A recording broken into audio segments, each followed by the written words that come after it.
नमस्कार मित्रों, आप सबका अपने चैनल V2 मैथोलॉजी में भव्य स्वागत है। मैं आज फिर आपके सामने उपस्थित हुआ हूं।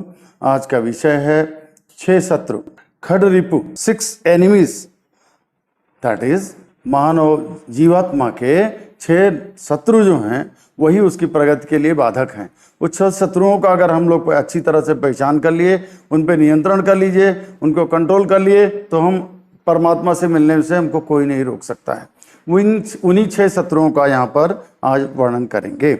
6 शत्रु हमारे कौन कौन से हैं? काम, क्रोध, लोभ, मोह, मद और मत्सर। 6 शत्रु हैं ये। जब हम लोग साधना, स्वाध्याय, संयम, सेवा करते हैं, ये 6 किसी न किसी रूप में अड़ंगा डालते हैं। तो सबसे पहले मैं लूँगा काम। काम क्या है? That is lust. Lust means excessive feeling of sex, that is running behind. जैसे आदमी दीवाना हो जाता है उसके पीछे। आज की दुनिया में कहें तो लैला मजनू वाले किस्से जैसे हम लोगों ने पढ़े थे, वो लैला लैला करता है, मजनू घूम रहा है पागलों की तरह दीवाना बन के, वही है लस्ट के पीछे भागना। गोस्वामी जी ने उसी को वर्णन किया, नार विवश नर सकल गोसाई, नाचई नर मरकट की नाई। आदमी इस कलिकाल में बस नारी के विवश है। नार विवश नर सकल गोसाई, नाचई नर मरकट नाई। तो कहाँ काम की भावना आएगी, जहाँ वासना की भावना आएगी, वहाँ हम किस तरह से अपने परमात्मा से जुड़ पाएंगे?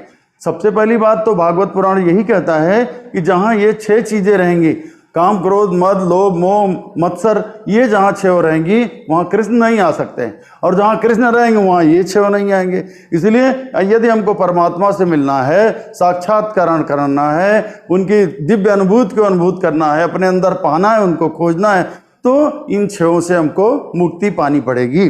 तो पहला, सबसे पहले हमें काम छोड़ देना है। काम का मतलब 6 के ऊपर इनके नियंत्रण रखना है, पूरी तरह से नहीं छोड़ना है। मनुष्य ऐसे कलिकाल में उनके पीछे भागता रहेगा, तरह तरह के अपना धर्म, विवेक, ज्ञान, बुद्धि सब खो देगा, केवल उसको उसी के पीछे, नारी के पीछे ही भाग रहा है। तो ऐसा है, इसको पूरी तरह से हमें नहीं छोड़ना है, अन्यथा तो संतति ही रुक जाएगी, आगे जनरेशन कैसे चलेगी? हम लोगों के पास पितृ ऋण भी तो है, हम हिंदू सामाजिक हैं, हमें संतति भी चलानी है। ऐसा नहीं कि संतति विलोप हो जाए, सारे के सारे सन्यासी हो जाएं, सारे के सारे योगी हो जाएं, कर्म योगी हो जाएं, और फिर कैसे संतति चलेगी? इसलिए नहीं हो, लेकिन बहुत ही कम हो, टोटली हमारे नियंत्रण में हो, हम उसके, वो हमारे बस में रहे, हम उसके बस में न रहें। कहने का तात्पर्य यही है, लस्ट फ्री जीवन होना चाहिए, नंबर 1। दूसरी बात है ग्रीड, लोभ।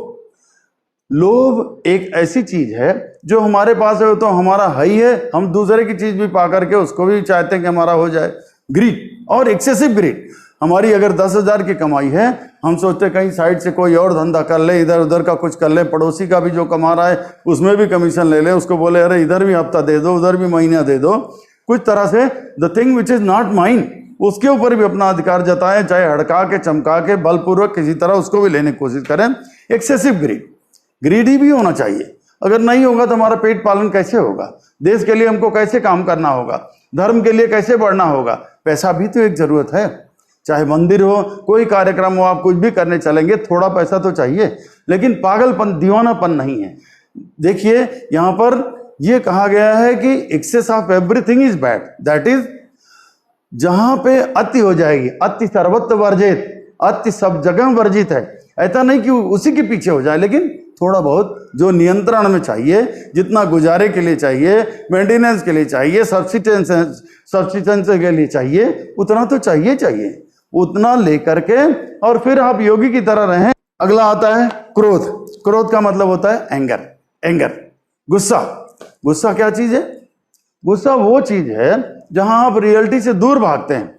जब किसी चीज को, जो वांछित रिजल्ट आपको चाहिए, जिस परिवेश में, जिस वेशभूषा में, जिस रेडीनेस में कोई चीज चाहिए, उस रेडीनेस में उसके आपकी इच्छा के अनुरूप जब नहीं होता, तब आपको क्रोध आ जाता है। मतलब उस समय आपका कॉमन सेंस का बटन बंद हो जाता है, विवेकशीलता चली जाती है, बुद्धिहीनता सवार हो जाती है, और आप वो सारे अनर्गल कर जाते हैं जो नहीं करना चाहिए। मान लीजिए कोई लेट आ रहा है, तो आप क्या करेंगे? उसको गोली मार दें? क्यों फायर कर रहे हैं?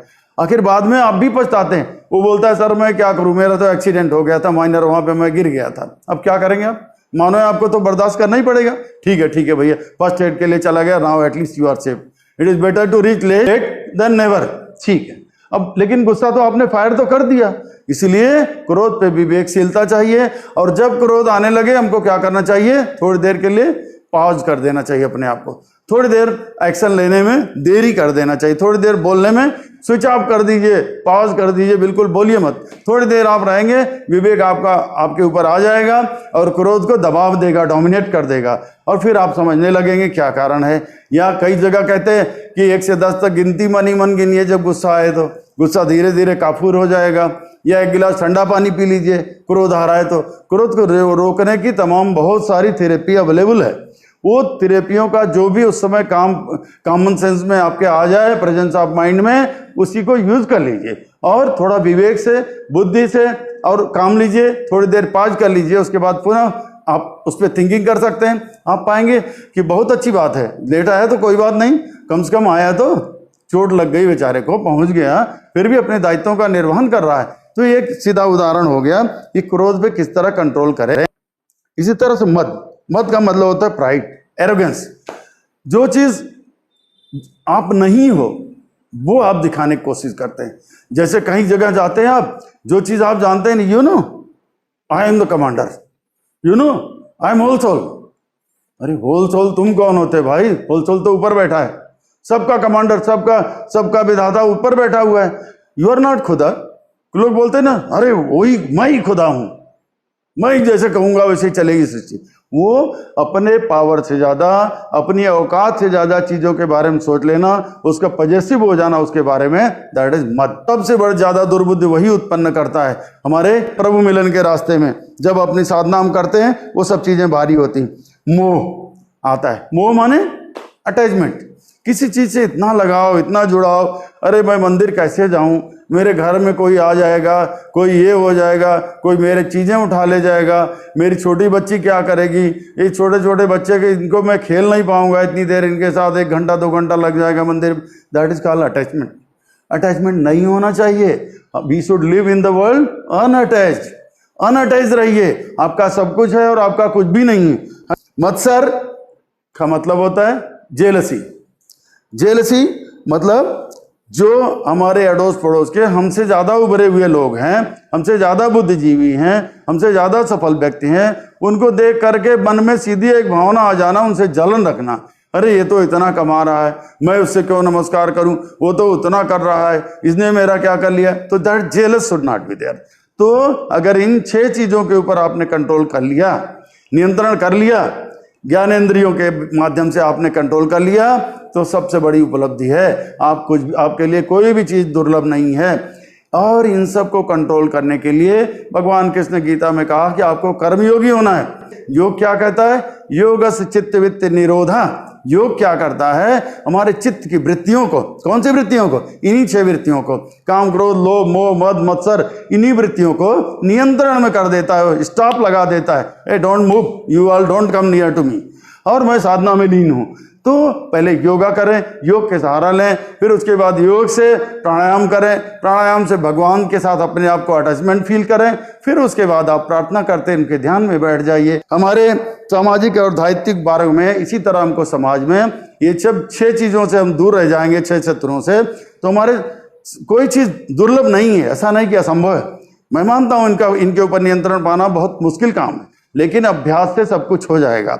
और ऐसे में हमारे सामाजिक और धार्मिक दायित्वों के बारे में, जैसा हमारा हिंदू धर्म, हमारी वे ऑफ हिंदू फिलॉसफी कहती है, उन दायित्वों के बारे में हमारे अंदर जागरूकता आनी चाहिए, उस तरह से प्रपन्नमति बुद्धि होनी चाहिए, ताकि हम उन सब की तरह हम आगे बढ़ें, धर्म की ओर हमारा धर्म भी आगे बढ़े, प्रगति करे, चारों तरफ ये सार संगत हो जाए, सार्वभौमिक हो जाए सब जगह। ऐसे ही हमारा हिंदू धर्म सब जगह फैला हुआ है, इसकी जड़ें पूरे विश्व में, और जहां पर भी सब जगह फैलता चला जाए, सब जगह धर्म का राज हो, भगवान का झंडा लहराता रहे। और ऐसा ना हो, उन्हीं सबको जगाने के लिए, सारे अपने भाई बंधुओं को जगाने के लिए, धर्म अनुयायियों को अपने जगाने के लिए आज की ये रिहर्सल हो रही है। यहाँ पर जामवंत को हनुमान जी को जगाना पड़ता है। अरे हनुमान जी, जब सीता जी का हरण हो गया, सब लोग बैठे, क्या करेगा, कौन जाएगा।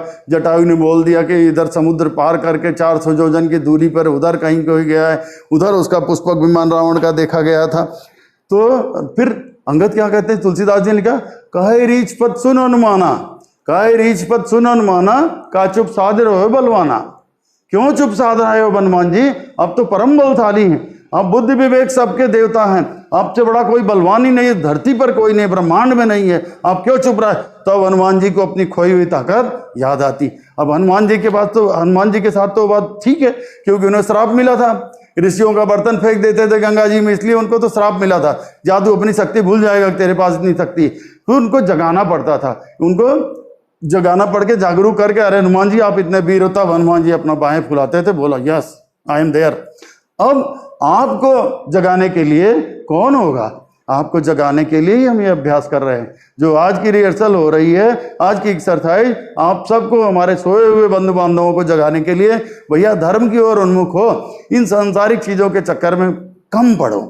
पढ़ोगे तो है ही, पढ़ना पड़ेगा जीवन यापन के लिए, लेकिन कम पढ़ो, जितने से गुजारा हो जाए। इनके पीछे नहीं कि आप नाच रहे दीवाना होकर लला लला करके घूम रहे हो, नहीं, बस इतना ही कि जितने से काम चल जाए, सब कुछ चलता रहे, और भगवान को मत भूलिए। जो आपका परम गोल है, परम लक्ष्य है, उसको भगवत प्राप्ति का, क्योंकि ये सारी चीजें तो जन्म के आप तक, जन्म के पशु को भी ये सुविधाएं मिलती है, वो भी लस्ट होता है, उसके पास भी सब कुछ सारी चीजें पाता है। यही बुद्धि विवेकशीलता हमारी, जो मनुष्य की सभी योनियों के जितने जीव हैं, उनसे जितने जीवधारी हैं, फ्लोरा फन्ना जितने भी हैं, जलचर नवचर थलचर, सबसे ज्यादा बुद्धि मानव के पास दी गई है।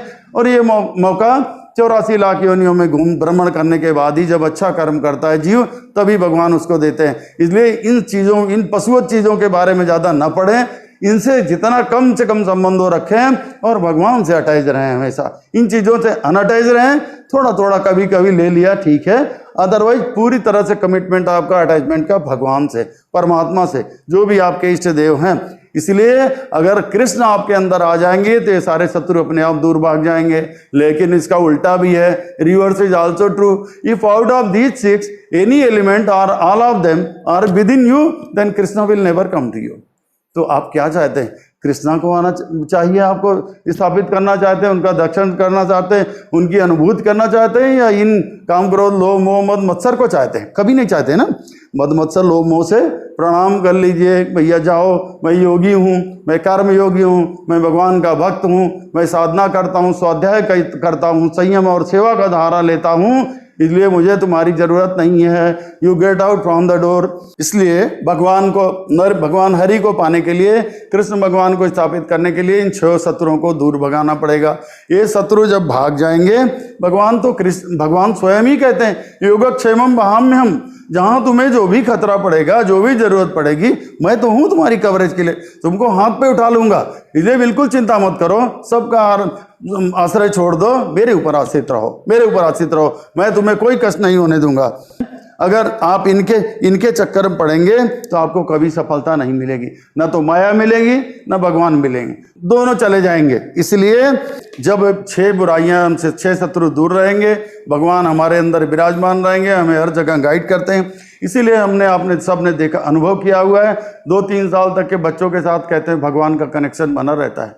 बच्चा किसी को नहीं जाता, 6 महीने 1 साल का बच्चा किसी को नहीं जानता, न किसी से कम्युनिकेट करता है, लेकिन भगवान उसको हंसते हंसाते रहते। कभी कोई ऐसी गलती हो गई तो उसको क्षोभ भी होता है, बच्चा रोता भी है। इसीलिए क्योंकि वो 3 साल तक क्या होता है, बच्चा वो ब्रह्म स्वरूप माना जाता है, क्योंकि उसके अंदर ये 6 शत्रु नहीं होते किसी भी रूप में, काम क्रोध लोभ मोह मद मत्सर बिल्कुल नहीं रहते। इसीलिए 3 साल तक के बच्चों को ब्रह्म स्वरूप माना जाता है। या देवी सर्वभूतेषु कन्या रूपेण संस्थिता नमस्तस्यै नमस्तस्यै नमस्तस्यै नमो। कन्याओं में कहा गया है, हे माँ दुर्गा मैया, आप कन्या के रूप में संस्थित हैं, यानी दुर्गा जी स्वयं वहाँ विराजमान है। इसलिए इन 6 चीज़ों का आपको कंट्रोल, नियंत्रण इन पे पाना है। इनका भी नियंत्रण इंद्रियों के द्वारा होगा। आपको देखना पड़ेगा एक्सेप्शनल की चीज़ें जहाँ आ रही हैं वहाँ आपको पावर यूज करना ही पड़ेगा। जैसे दुष्ट के साथ आपको दुष्टता करना है, सठे साठम च समाचरित, कहीं नहीं आप कर सकते हो, कोई चलेगा ही नहीं। गोस्वामी बाबा ने क्लियर लिख दिया, सठसन विनय कुटिल सन प्रीति, सहज कृपन सन सुंदर नीति, ममता रथ सन ज्ञान कहानी, अति लोभी सन बिरद बखानी, क्रोधी सम कामी हरि कथा, मूसर बीज भय फल छता, और अस कई रघुपत चाप चढ़ावा, यह मत लक्ष्मण के मन भावा। जब तक सागर की विनती करते रहे राम जी, हे भैया मुझे सेतु बंधु रामेश्वरम बनाने की जरूरत ना पड़े, हमें लंका में जाना है सीता के लिए, सीता को छुड़ाने के लिए रावण के पास जाना, युद्ध करने के लिए हमारी सेना को जाने दीजिए। तो क्यों जाने देंगे? तब तक जब तक विनय करते रहे। जिसके अंदर सटता है, जड़ता है, वहां आपको इन 6 के एक्सेप्शन को यूज करना है। अब आप कहें कि राम जी अगर क्रोध ही नहीं करते तो क्यों रास्ता देता? 3 दिन बैठे रहे विनय करते हुए समुद्र के किनारे, 30 दिन भी बैठे रहते, 3 साल भी उठता ही नहीं। जब बाण संधान, जब संधान किया बाण को, तब आरती लेके प्रकट हो गए समुद्र देवता। तो इसी तरह से आपको भी जीवन में संतुलन ला करके इन 6 से दूरी बराबर की रखनी है, लेकिन जब आवश्यकता पड़े इनके एक्सेप्शन को भी यूज कर लेना है। ओम भूर्भुवः स्वः तत्सवितुर्वरेण्यं भर्गो देवस्य धीमहि धियो यो न प्रचोदयात्।